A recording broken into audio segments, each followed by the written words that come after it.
آج یہ بھی مفہوم ہم نے سمجھ لیا جاگنے کا، جو کہ سراسر خلاف شریعت ہے۔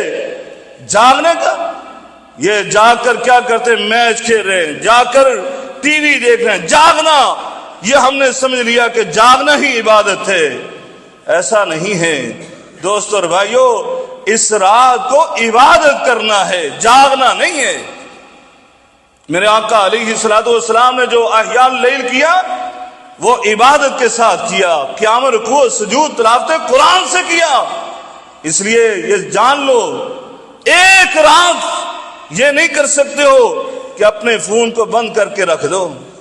ایک رات اس فون کو سمجھو کہ ڈیڈ ہو گیا، خراب ہو گیا۔